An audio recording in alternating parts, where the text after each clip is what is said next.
Welcome to hell.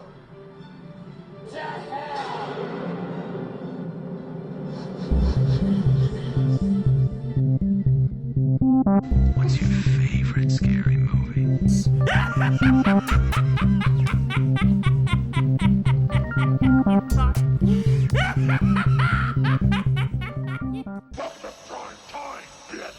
Yo, get those hand claps ready for me. Oh yeah, welcome to hell, motherfuckers. And it's your boy Walterdoom back for another episode of Let's Talk About Horror, the horror podcast where I talk about any and everything related to the genre. And as you guys know, there's no dimey horror today. I'm sorry for you guys that kind of was hoping for some dimey horror, but there's no dimey horror with me today. You know, there's no face cam or anything like that, no Zoom cast or what have you. We back to the old school, man, the old school ways of doing the podcast. Your boy Walterdoom, his voice, the mic, the music. Yeah. Alright. I know probably some of you guys don't feel this intro music, but fuck it, whatever. But anyway, we back. I'm back in action, talking all that good shit. We have an interesting show for you guys today. I'm going to be talking about a couple of things. I'm going to be talking about our main topic today, which is our ranking for the Into the Dark series for Hulu's series, which is Delivered. And I'm going to give you guys my thoughts and opinions about that, which is all it is. I'm going to tell you guys where I find this movie, where it's ranking next to all the other films that came out in the Into the Dark series. Also, I got some news for you guys. There's a lot of old news, new news, still relative to this day. So, I mean, if you guys hear some old news, that's okay. You know, sit back, relax, and enjoy that shit. But anyway, I should hit that Chucky laugh one time. Chucky, hit that laugh one time, my boy. What are you, fucking nuts? I know I haven't been like on this shit for a minute, you guys. So here's what's going on. We in day, I don't know, whatever the fuck this is, quarantine for some of us. For some of us, we're back out, back to work. Shit, I ain't. You know, I'm still once a week right now, you know, still with working and what have you. But yeah, I just see now we kind of like, we're in May and some states are opening back up. Here in California, we are not really open back up. We're open, but not really open, you know. And our governor kind of threatened martial law at us for being like, I guess, fucktards or whatever, whatever offensive thing that we could say about ourselves right now, because he was really getting on our heads. And that's the thing about this whole quarantine thing right now and just this whole pandemic. I mean, I'm not for or against it in any type of way. I mean, the only thing I just want is for us to find a solution to this shit, get this shit over with so we could go back to normalcy, you know. But I can't help but feel like there's a lot of people out there right now that are just still in no type of, I guess, they're all in disbelief that this shit doesn't really exist and what have you. And I'm not gonna argue the whole it's real, it's not real scenario with anybody. I mean, y'all can believe whatever the fuck you want. I'll believe whatever the fuck I want. You know what I'm saying? Let's all come to respect each other's opinions, because that's all we need to do in this world, you know? But anyway, moving on. So welcome to the podcast. We got some shit to talk about. So as you guys know, if you follow me on Instagram, which is Walterdoom, I am having a month of where I'm watching nothing but clown movies. Well, I'm watching more than just clown movies, if you do actually follow me. But my main objective is watching as many clown movies as much as possible. Now, as some of you guys probably know, or maybe you guys don't know if you don't personally know me, the kind of movies I usually like to watch that are horror are usually like slasher films, something gory. And that's really my main focus, really, is those type of films. And most of the time it's like B-rated films. I really do like B-rated horror movies. I don't know why, but they are like, you could really find some really good gems, and you could find a lot of crap. And usually the really crappiest films are usually entertaining to watch, especially while drunk. Because you don't really have to pay attention to them that much. You could just sit there, take your shots, drink your drink your beer, what have you, and you're still tuned into the movie. And while you're tuned in, you just sit there and notice like all this horrible shit that's happening. And when I say horrible shit, not like, oh my god, Susie just got stabbed with the scissors, or oh my god, Billy just got his leg chopped off. No, we're talking about like all the bad acting, all the bad like continuity, all the bad lighting, just all the inconsistencies that happen in those type of films. And it's just very entertaining to me. Yeah, so that's usually a peek into what I usually like to do sometimes. It's just like watch B-rated horrors while drunk. But coming back to the point, I am watching like a lot of clown movies at this moment. And like I said, my clown movie knowledge is not that high. So I'm trying to get up there with the clown movies. I mean, the only clowns I really know are Art the Clown, Captain Spaulding, and fucking damn, I just had that motherfucker's name in my mind just now. Captain Spaulding, Pennywise. Oh well, actually that's who I was thinking of, Pennywise. Shit. Early on in this month, I watched this clown that I've been kind of interested in watching for the longest, and it's on Tubi. It's called Killjoy. Now Killjoy has more than one film. I didn't know it was like an actual series. So when I saw this movie on Tubi, when I was scrolling through the queue and what have you, I saw Killjoy and I was like, okay, Killjoy, I want to check this out. Maybe one day I'll watch it and check it out. In my mind, I'm thinking like, this movie is probably going to be like really crazy, really disgusting, but really bad acting. It was one of those things. It was one of those things. Actually, and it's so crazy is that I ended up liking this series probably more than I actually thought I would, because it's Killjoy, motherfucking Killjoy. Oh man. But if you guys are unfamiliar with Killjoy is basically a story about this clown who is only summoned through people wanting revenge on their enemies. So basically in the first Killjoy movie, which is more of an urban horror anyway, this kid named Michael summons Killjoy to kill off his enemy Lorenzo and his gang because Michael wants to date Lorenzo's girlfriend Jada. And the only way Michael thought he could get rid of Lorenzo was to summon Killjoy. Now, it took Michael's death in order for Killjoy to actually be summoned and take form. But in this film, it's really interesting because Killjoy, you get to see what Killjoy is like. And me, I was going in blind because I don't know who the fuck Killjoy is. And I'm pretty sure a majority of you guys who are listening to me right now don't know who Killjoy is also. So Killjoy it's like Pennywise mixed with Freddy Krueger. And even though this dude is not haunting people in people's dreams, some of the stuff he does is pretty hellacious. So in the first Killjoy movie, like I said before, I mean, I'm going in thinking like it's an actual horror, but it's more of a horror comedy. But it's not a really good comedy, I should say, in my opinion. But it's a horror comedy, and it's a very interesting horror comedy. But I would see it more as an urban horror because it's more about like situations in Los Angeles dealing with like gangs, drugs, homelessness, and poverty, and just like all the things that urban folks deal with, like myself, But in this movie, it's comes off like very cringy in a way, but it's a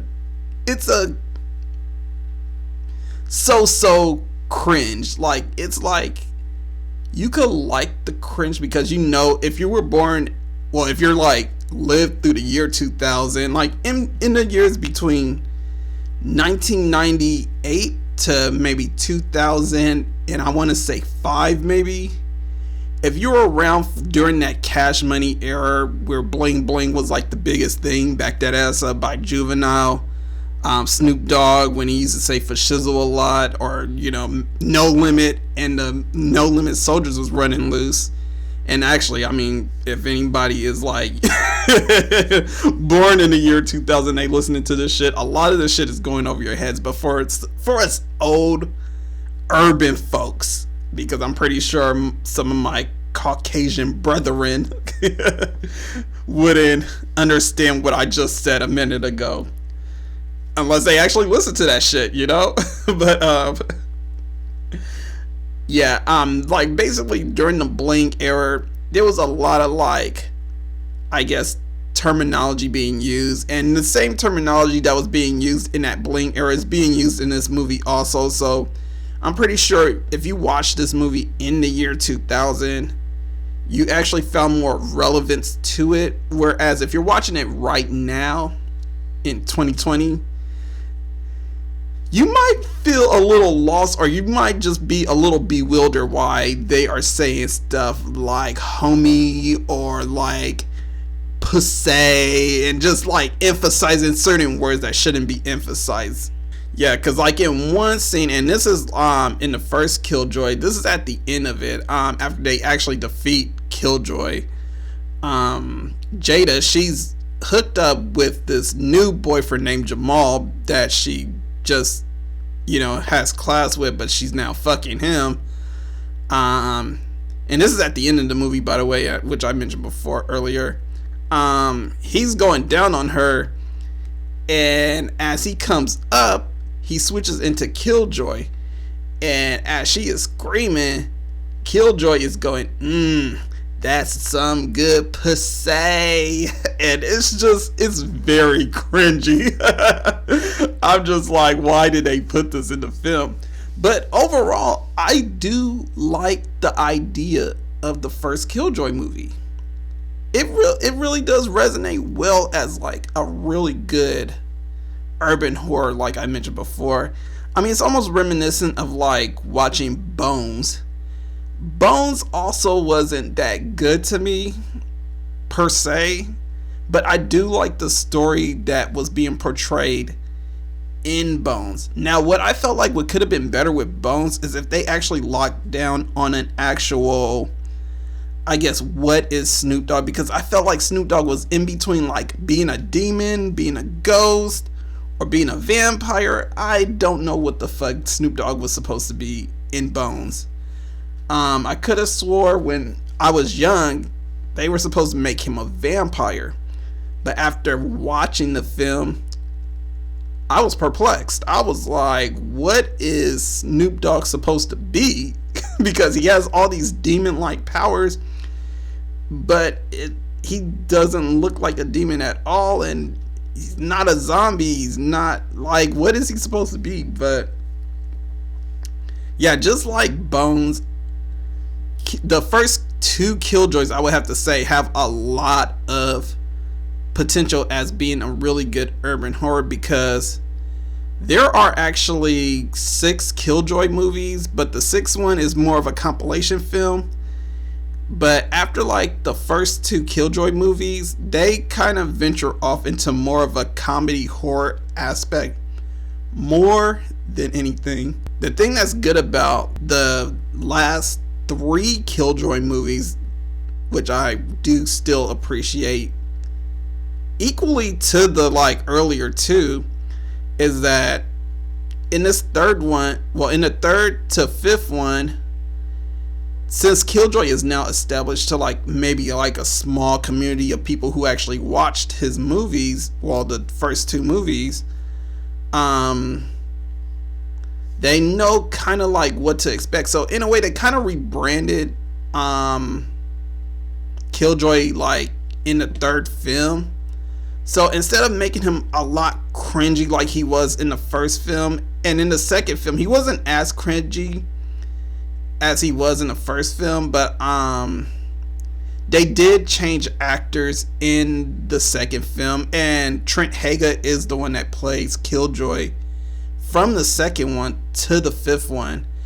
And I do like the fact that they kept it consistent, like with picking like a person to play this character, because that way they have more creative form with it. It's kind of like when Brad Dourif is the voice of Chucky, or like how Robert Englund is the character of Freddy Krueger. The thing that we appreciate most about those characters is that they're voiced by the same person. And I like the fact that the people who were taking charge of Killjoy kept that same energy and kept that same focus and consistency, even though they were kind of like expanding Killjoy in ways that was a little bit more comedic than before.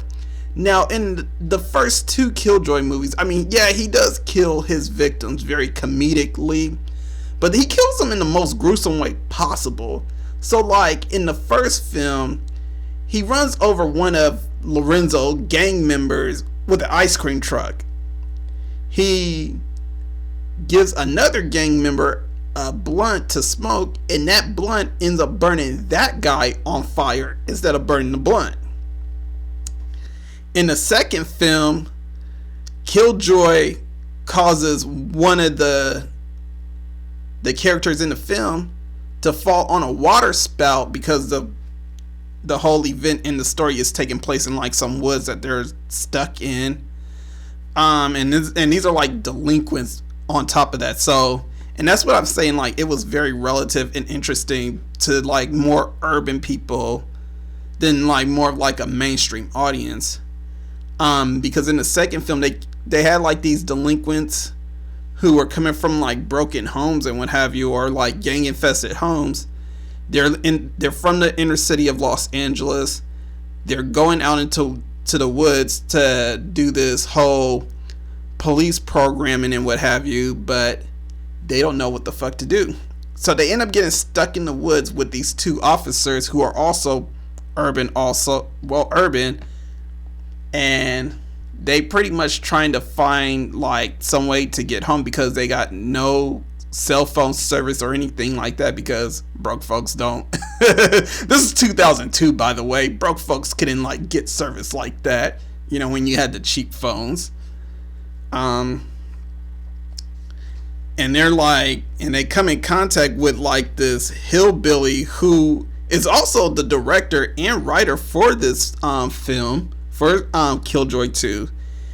And they pretty much kill that bitch like very easily. But anyway, while they were in this woodsy area, you know, they're trying to find their way to get back home. They're noticing like areas they gotta use the bathroom in the outhouse, and they're noticing like there's just a whole bunch of things that could kill them, like wolves and shit like that.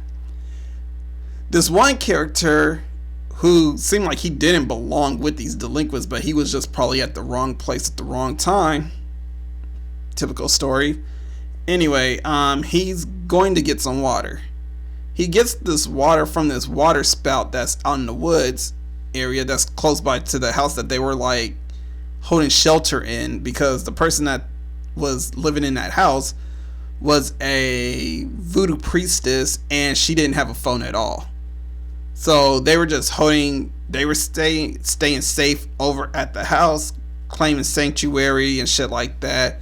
Plus, one of the delinquents got shot by the hillbilly in the film, and they were just like, it was just a whole bunch of things happening. But anyway, point being, let's get to the point of what I'm talking about, the kills that were vicious. Even though Killjoy came out of nowhere and scared the motherfucker, he scared him, and I believe he threw him to the spout and made the kid land on the spout, and the spout was coming through his chest. Now that shit was gruesome. Like, even though it was comedic, it was gruesome. And then what Killjoy did was he started like tugging at the spout to make the water come out, and when the water came out, the blood of the kid came out. So that shit was crazy. So how we go from the craziest, goofiest shit, I mean, even though it was low budget, it had potential. It had potential at the utmost. By the time Killjoy 3 comes, it's very big budgeted, and I'm not against it being big budget. I mean, now they have like a lockdown director and John Lachago, and he's also the lockdown writer for the story. So from Killjoys 3 to 5, they kept it consistent, and I like that they still kept it consistent with Trent Haga still being there. And not only did they kept Trent Haga, but they also gave Killjoy a crew, which was also consistent. So they kept everybody that was like a mainstay on there consistent. And I really do like the consistency that they did. I would have to say, like, probably the only things that I really don't like about Killjoy sometimes was definitely, like I mentioned before, was just the cringy dialogue,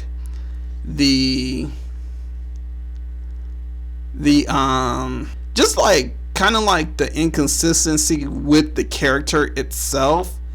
Maybe I felt like they could have just locked it down a little bit more with like who Killjoy is and what have you. So, but all out, I mean, I really enjoyed Killjoy, and if you guys want to check Killjoy out, I mean, you guys should definitely check it out on Tubi. I don't want to give too much away.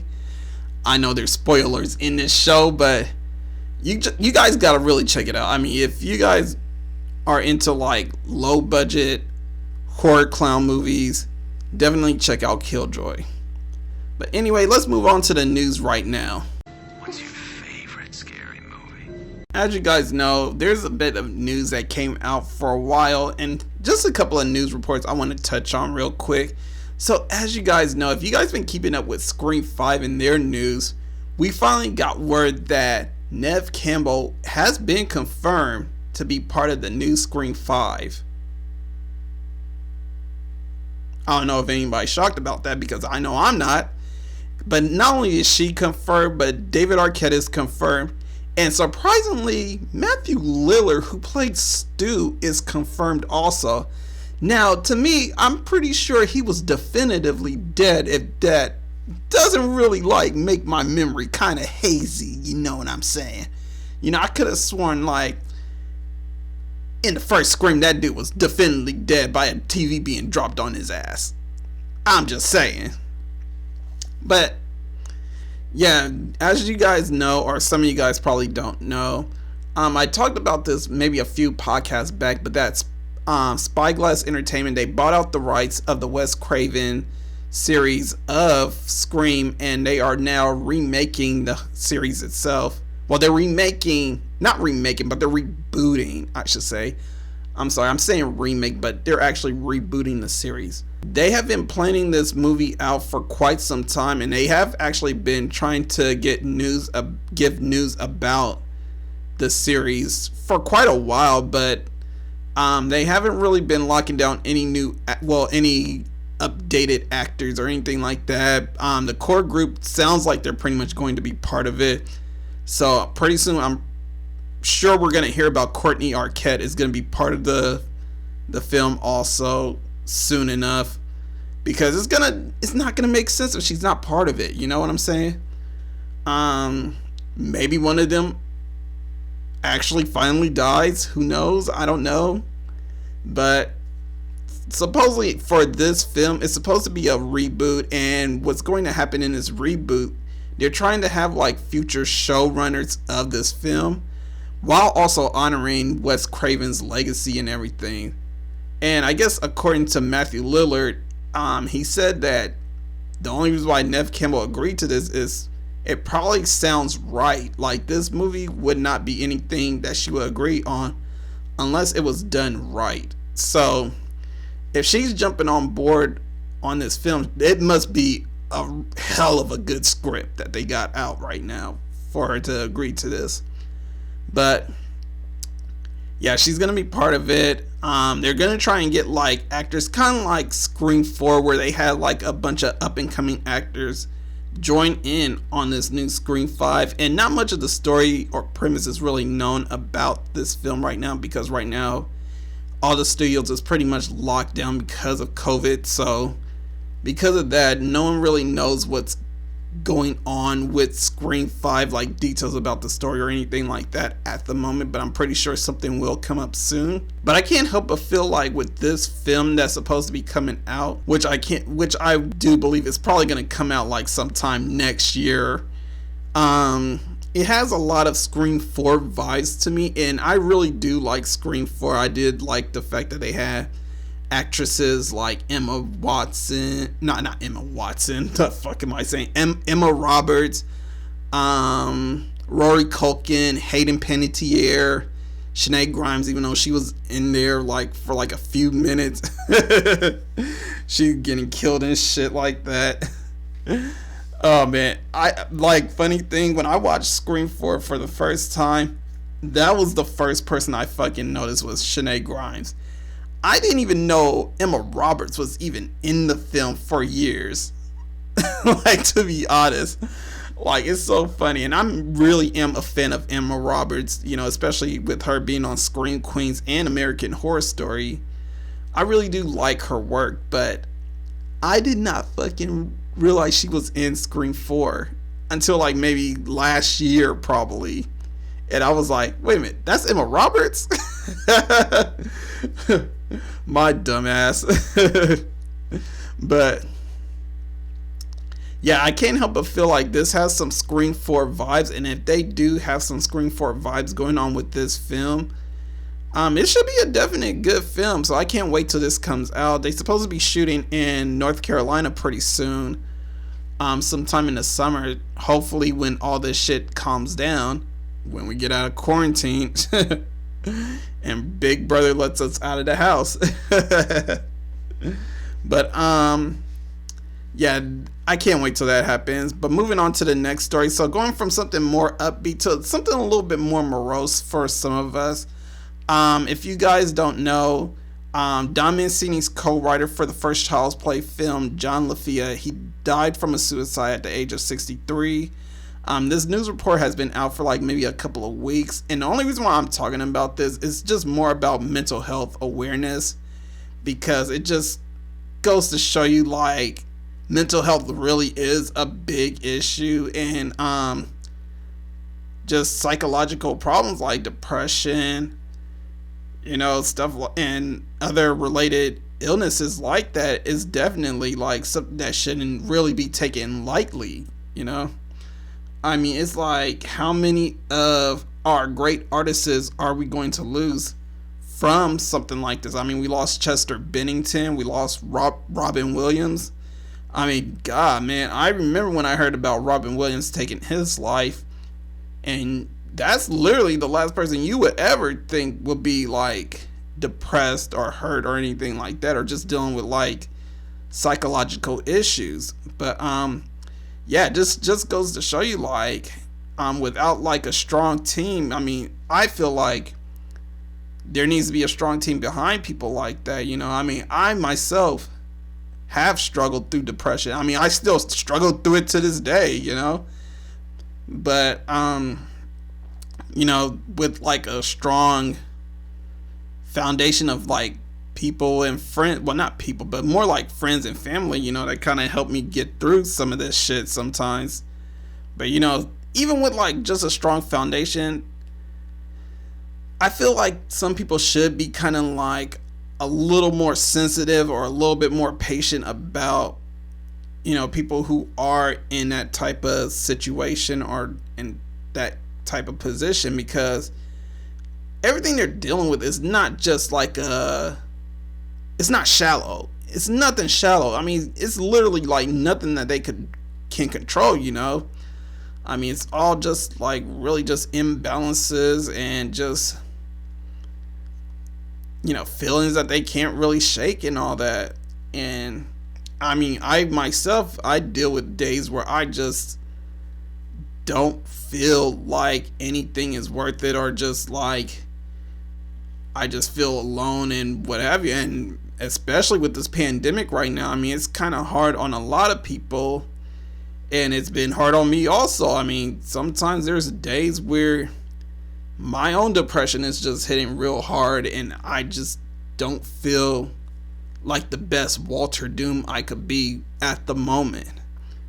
You know what I'm saying? So, but I try and stay away from like the thoughts of like, well, maybe my life would be better or other people's life will be better without me in it. You know, I try and steer away from it as much as possible.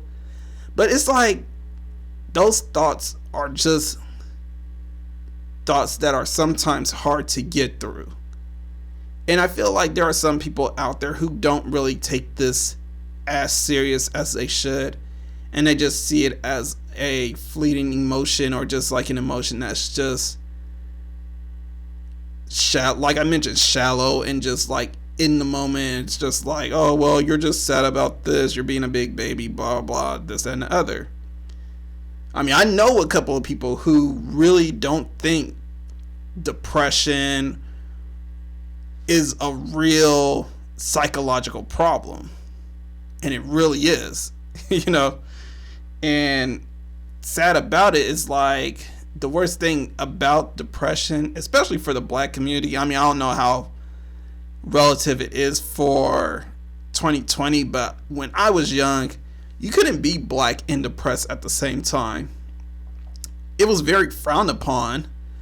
Like, it was just something that nobody really talked about. Like, if you said you were depressed to your friends or that you felt borderline suicidal or something like that, they would see it as you're just being like some type of white kid or, you know, a kid that's not even black at all, and that they will treat you less than of more than, well, what you're feeling at the moment. And then now you got this whole nother burden coming down on you. So that's why back when I was growing up, there was a lot of like, more suicides, I feel like, amongst the black community because of issues like that, and just for the simple fact we couldn't really talk about it, let alone have the money to go out and have the therapy for it. You know what I'm saying? But yeah, I just feel like this is a very sad story, and that we just need to take a moment of silence to kind of pay respects to the man. And also, not only that, but to like, let's take a moment, pause, and just like think about the loved ones out there that we know are kind of suffering from mental illness, depression, bipolar disorder, whatever, you know. All this shit really is a factor, and it really does affect this person at the end of the day. I mean, we all have our own shit that we deal with, but sometimes our friends with like mental issues, we can't overlook them. So let's all take a moment of silence and just pay respects to the man and think about the ones we love and just hope that they're all safe.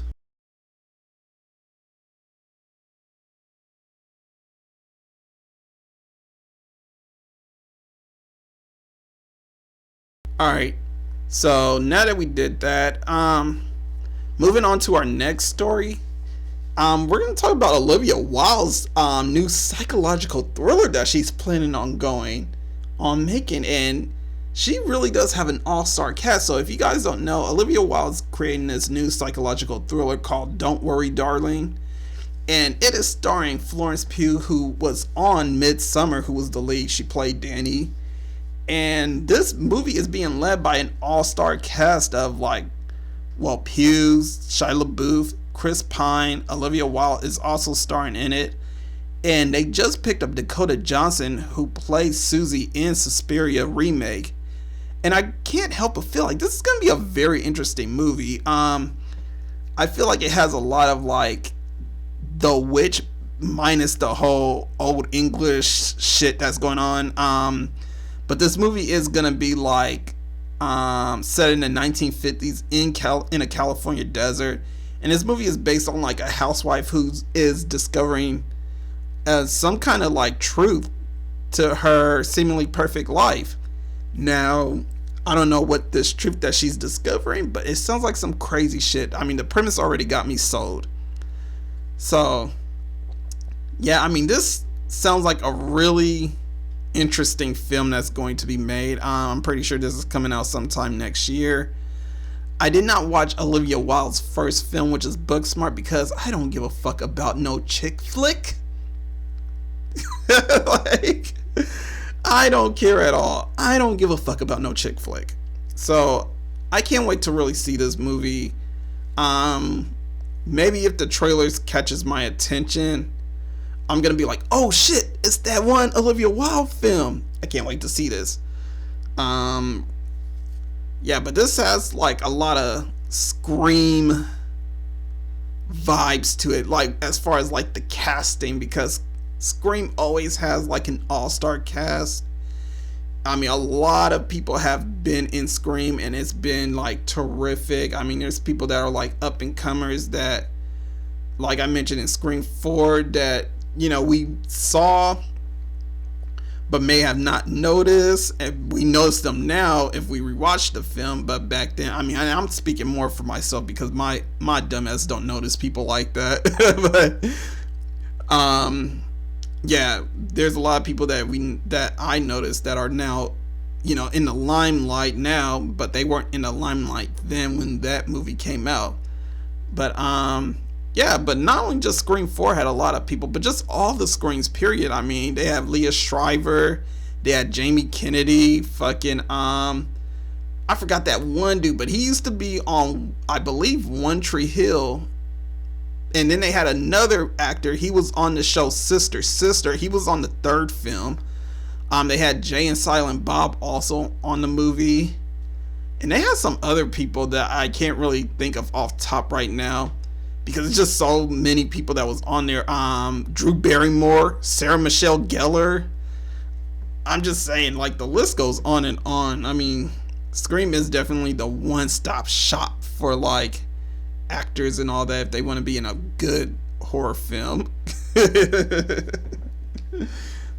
But yeah, I can't wait till Olivia Wilde's film come out. I can't wait to see a trailer for it. I'm gonna keep watch as much as possible for the stories and all that, and just keep you guys updated. But anyway, we're going to take a break right now, and when I come back, I'm gonna talk about the Hulu Into the Dark series movie Delivered, and give you guys my opinion about it, where it ranks and what have you. And just so you know, spoilers are ahead, so as you shouldn't say in a scary movie, I'll be right back.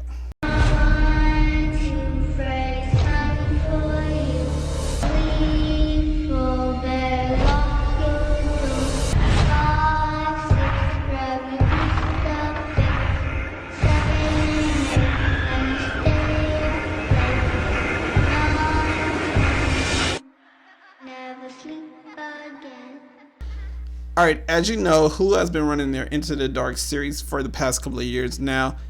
And as you also know, if you've been tuning into the show, it is a holiday-based themed series. So each month, Hulu has been coming out with movies partnered up with Blumhouse, with movies that are based on holidays. As you know, this month is Mother's Day, and they are delivering another Mother's Day special. Ah, you see what I did there, huh? Yeah, so this month, they're offering up their new movie called Delivered. And in this movie, it is a movie about a pregnant woman whose life is being turned upside down when someone who is becoming close to her has ulterior motives and plans for her and her baby. Now, I gotta say, this movie was very interesting on first watch. But before we talk about that, let's talk about some rankings for the moment.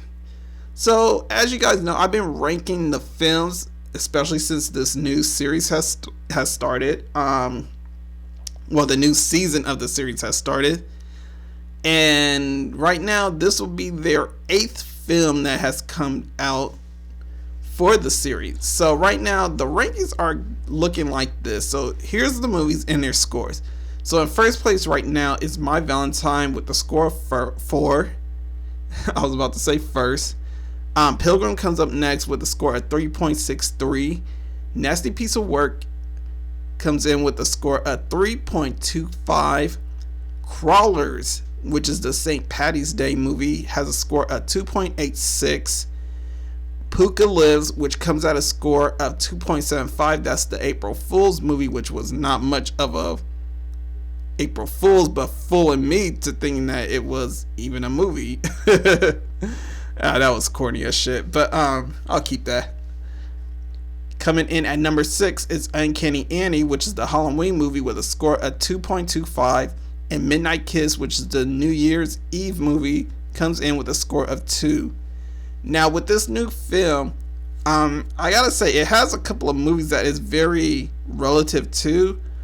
It is definitely relative to the movie Misery and Insight, and here's why. So, as I mentioned, the plot is based on a pregnant woman. So the pregnant woman is named Val. She's being played by the actress Natalie Paul, and basically her and this other character named Tom, who is played by Michael Cassidy. Which, funny thing, I actually seen Michael Cassidy in quite a couple of projects. So first project that I remember seeing him in was the OC. So if anybody want to roast me in the comment section about me watching the OC, go right ahead. But I'm not ashamed to say I watched that show. I really did love that show. I loved that one, and 90210, the newer one, not Beverly Hills. I didn't watch that shit when I was younger. I realized when I saw a picture of him, he was in the OC at one point, and also he was in Batman v Superman, the very terrible DC movie, by the way. He played Jimmy Olsen, so he was only there for like a few minutes, and that's about it. But back to what I was talking about. So the couple, they're expecting their first child. Now Val, she's not really into the whole pregnancy thing right now, and there's a reason why she isn't really into it, and that's because throughout this whole film, you kind of get that there's an issue that she's having between this other character named Riley. So Riley, who is an unknown at the moment in the first half of the film, is constantly calling and texting her, and we don't know why, but she has a big disdain for being pregnant and a disdain of wanting to be a mother. Whereas Tom, he's into it. He's excited. Like, it is funny to see that the dad is more excited than the mom, but the mom doesn't want it. So they end up going to like this yoga class for pregnant mothers, and Val meets this woman named Jenny. And Jenny, she's kind of eccentric at first. You know, she's a bit of a loner, but she's very eccentric. So what happens is that they start hanging out, they start becoming friends. Eventually, Valerie and Tom, they go to Jenny's house. And at Jenny's house is where the real plans of what was going on kicks off. So that's where our movie really kicks off. So one thing I gotta say, as you guys know, I do grade. I have a criteria that I'm grading this movie on. I'm grading it basically on plot, characters, cinematography, and the gore and terror. And basically, I gotta say, here's a couple of things that I do like. I'm gonna keep this short and simple because I don't want to go too long with this podcast. But as far as like things that I like about this film, I do like that they have a good story in this. The story, you totally do not really see. Well, you kind of see it coming once you get to that point of like you actually see what Jenny is about to do. But me, I was going in blind and I didn't know what to expect because I, for one, did not see any trailers. I didn't really read the premise before I jumped into the film. I actually just saw the film on Hulu and was like, let me go ahead and watch this shit. I didn't know what this was about. To me, to my own, I guess, thoughts and opinions, I thought this movie was going to be about Riley trying to do something to Valerie and the baby, or Tom was going to do something to Valerie and the baby and to Jenny also. Or maybe that Tom and Jenny were in cahoots with each other some type of way, and that Riley was really the baby's father, which we do find out later on in the film. Again, spoilers are ahead, so that's something to not get mad about because I've already warned you. The story was really good. It definitely dealt with a lot of situations dealing with just like trauma, period, as far as like an overall storyline, which I do like that they did go away from the whole toxic masculinity concept. I mean, there were so many stories about toxic masculinity. It was just ridiculous in my opinion. I mean, you guys already probably heard me griping about it if you heard me talking about the whole Into the Dark series and grading all the movies at once about how terrible this whole toxic masculinity idea was. Just bad. But yeah, I do like the fact that they were going in more of a traumatic experience, and they made the character, the female character, I guess less likable, which I do like also. That Valerie, even though she was the main character in the film, she was not a very likable character at all. I mean, she was very standoffish when Tom was trying to build the crib for the baby. He was trying to like do all these nice things. He wanted to be at the doctor's appointment. I mean, how many motherfuckers do you know get a woman pregnant and want to go to that shit? Not many. At least on purpose, I should say. How many dudes you know that got a woman by accident and they want to go to all this shit? Because I'm telling you, there's a lot of deadbeat dudes out there, honestly. You know, that get a girl pregnant and they just be like, nah, bro, I don't want to go do that shit. Do I really want to go to this shit? But then they end up liking that shit in the end anyway. And then they walk out on their child after they were born 2 months. Oh, man. But back to Valerie. I mean, yeah, she was very standoffish. She didn't like anything Tom was doing. She tried to avoid Riley as much as possible, even though Riley ended up finding her in her hometown, which I don't understand how this motherfucker found her. I mean, in my opinion, I felt like she was in a big city. I thought she was in San Francisco, which is definitely, I feel like it's a big city. I mean, I may be wrong about that, but he came from all the way from Chicago and he found her at this one coffee spot that she frequents often. And to me also, I don't know. I'll get back into it when I talk about things that I don't like, but definitely do like Valerie. I do like the character Jenny, for the simple fact she was a crazy fucking bitch. And when I mean she was just like Kathy Bates from Misery, I mean this bitch was very Kathy Bates from Misery. You know what I'm saying? Like, she comes off wholesome and sweet at first, you know, talking about all the quirky things she wants to do with her child, like read the kid Harry Potter and have him watch Sesame Street and shit like that. To find out that she wasn't even pregnant to begin with, but that she was actually accidentally pregnant from her boyfriend when she was like 17 years old, and her parents cut out the baby out of her. And what ends up happening is that Jenny ended up killing her parents because of that shit.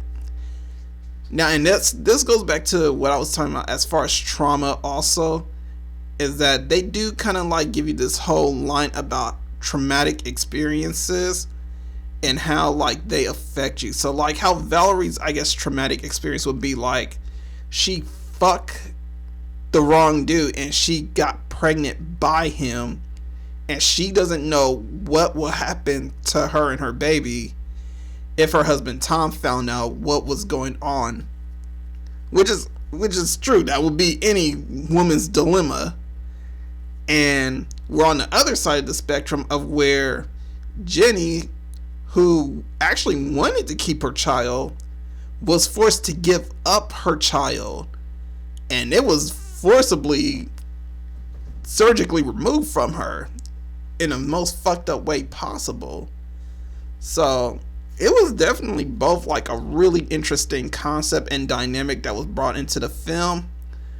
Those two characters, the way they clashed with each other was very interesting. I mean, you get this whole cat and mouse of one person trying to one up the other. You know, you got this bitch in a chain, which is what Jenny ends up doing after she drugs Valerie and she kills Tom in their little dinner party that she was having. You know, Valerie is trying to find one way to one up Jenny.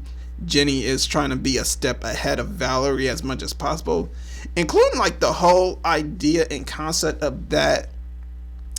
This wasn't the first time Jenny has done any of this shit. Like, she literally had a barnyard filled with other people's cards. Well, not cards, but cars that she literally just kept for herself, or just like she literally kept evidence, I should say.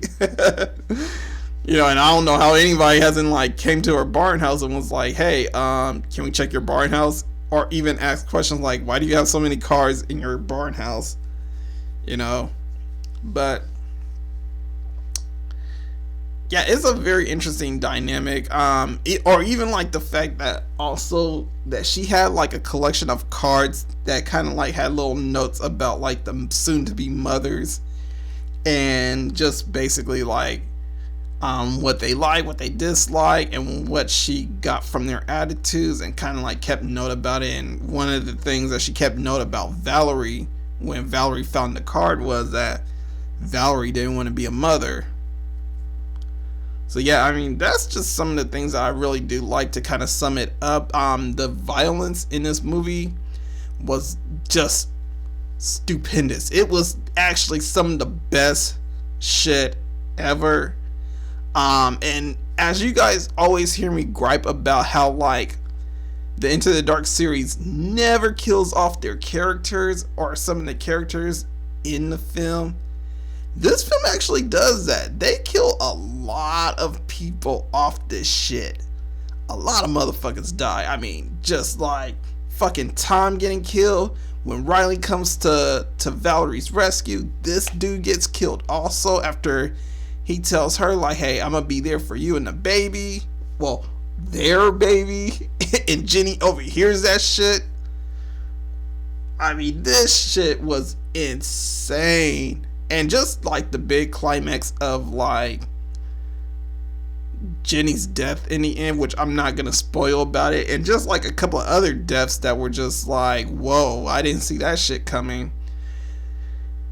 It really does come as like a real interesting film. I mean, they really gave me everything that I wanted. And again, I mean, I'm speaking on my opinions about how I feel about this film, but I mean, if you guys have a different opinion, if you've seen this already, if you guys are keeping up with the Hulu Into the Dark series, go ahead. I mean, tell me what you guys think and what have you. But yeah, I'm just speaking on what I thought. I thought this shit was like amazing. But onto things that I just didn't like.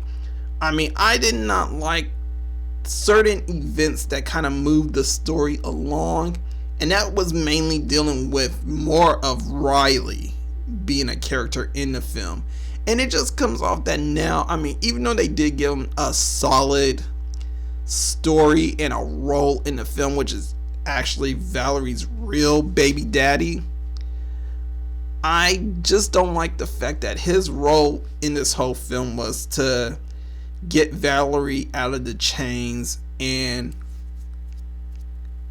say to her like, hey, I'm here to save you and our child.